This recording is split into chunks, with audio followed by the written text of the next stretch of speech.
சென்னை ஹடாஸ் சாலையில் இருந்து உத்தமர் காந்தி சாலை நோக்கி சென்று கொண்டிருந்த போது துக்ளக் ஓட்டிய கார் அதிவேகத்தில் சென்றது. திடீரென கார் கட்டுப்பாட்டை இழந்து சாலையோரத்தில் இருந்த மரத்தில் மோதியது. இதனால் கார் தலைகீழாக கவிழ்ந்து கடுமையான சேதத்துக்கு உள்ளானது. விபத்தின் தீவிரத்தை பார்க்கும்போது பெரிய அளவில் ஆபத்து ஏற்பட்டிருக்கலாம் என்றாலும் நல்வாய்ப்பாக துக்ளக் உயிர் தப்பினார். அவர் காயங்களுடன் மருத்துவமனைக்கு அனுமதிக்கப்பட்டு சிகிச்சை பெற்று வருகிறார் என்று தெரிய வருகிறது. போலீசார் இந்த விபத்து குறித்து விசாரித்து வருகின்றனர். அதிவேகம் முக்கிய காரணமாக இருந்தாலும் விபத்து நேரத்தில் துக்ளக் மது அருந்தியிருந்தாரா என்பது குறித்து போதை சோதனை உள்ளிட்ட ஆய்வுகள் நடைபெறுகின்றன.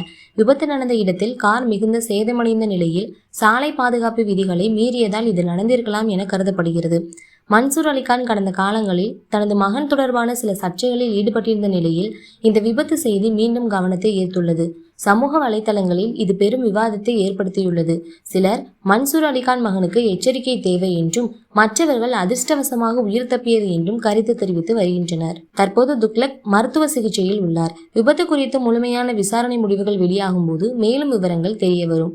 கடந்த 2024ஆம் ஆண்டு சென்னை முகப்பேர் பகுதியில் உள்ள தனியார் கல்லூரி மாணவர்களுக்கு போன் மூலம் போதைப் பொருட்களை விற்றதாக கல்லூரி மாணவர்கள் 5 பேர் கைது செய்யப்பட்டனர். அவர்களிடம் நடத்தப்பட்ட விசாரணையில் மண்ணடியைச் சேர்ந்த 2வரை போலீசார் கைது செய்தனர். இவர்கள் ஆந்திராவில் இருந்து கஞ்சாவை வாங்கி தனியார் கல்லூரி மாணவர்களுக்கு விற்பனை செய்தது தெரிய வந்தது. மேலும் மெத்தபெட்டமைன் போதைப் பொருளையும் விற்பனை செய்ததாக சொல்லப்படுகிறது. கல்லூரி மாணவர்களுக்கு போதைப்பொருள் விற்பனை செய்த புகாரில் நடிகர் மன்சூர் அலிகானின் மகன் துக்ளக்கிற்கு தொடர்பு இருப்பதாக தெரிய வந்தது. இந்த நிலையில் அவரை போலீசார் கைது செய்து புழல் சிறையில் அடைத்திருந்தனர்.